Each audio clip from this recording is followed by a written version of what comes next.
So I just have some questions for all of you before I jump into this. How many of you have visited your local historical society or attended any of their events?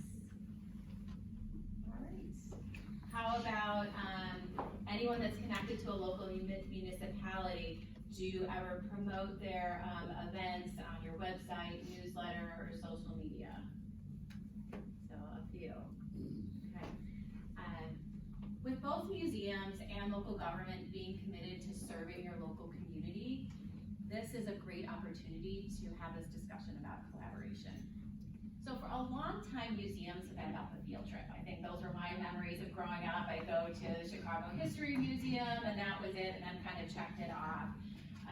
Especially a lot of second graders are talking about community, so that's usually when the museums get that call is, okay, we need to learn about where we live, can you help us out? And then that box is checked and then they move on. They don't come back, and unless it's that next year. But as families, you know, you tend to be pretty busy and you just maybe don't think about going to your local historical society. And that's really been a shift, is how can we make our, tell these great stories about our community part of more of a lifelong learning experience, instead of like, okay, yep, I know our town was formed in 1835, this was the name of the founder, and this is the oldest house in our town. And good, I don't need to know any more about my community's history. Because we all know our communities have some really amazing stories here. And that's another big difference in word choice, is if I have someone, if I tell someone, I've got some really great history to tell you about Sycamore, they're gonna kind of glaze over. But I say, I've got these awesome stories, they're like, oh, okay. So again, it's that communication and how you share that message. Because again, our communities are full of history, are full of great stories. It's just how do we let people know about them? And there's some simple ways to do that. So one is, again, this partnership. In a lot of our history groups are challenged because they don't have a lot of volunteers, so most of them have limited hours.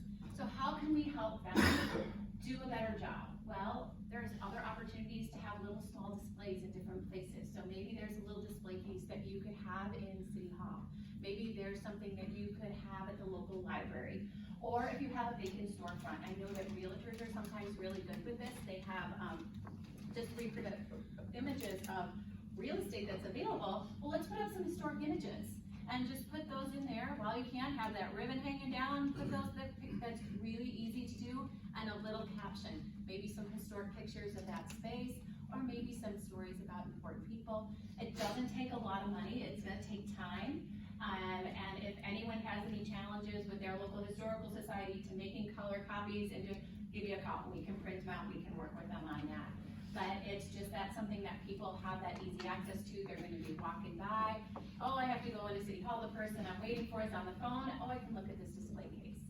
And or again, if there is a window or something that people can put a display in.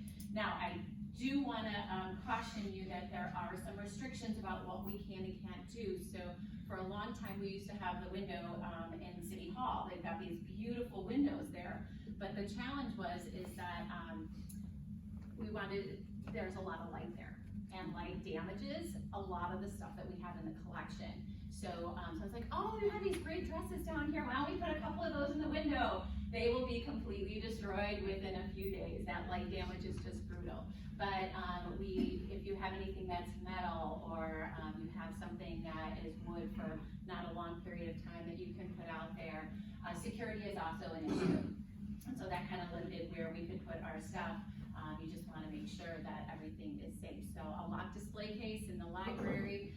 And if anyone doesn't have any display cases, let me know. I've got a few extra ones I'd be happy to clean out of our back area. So that's certainly a possibility.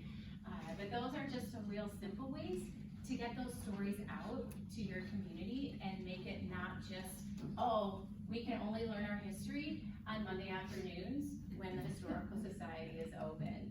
That it is all around us, and there's some really great stories that are part of our community.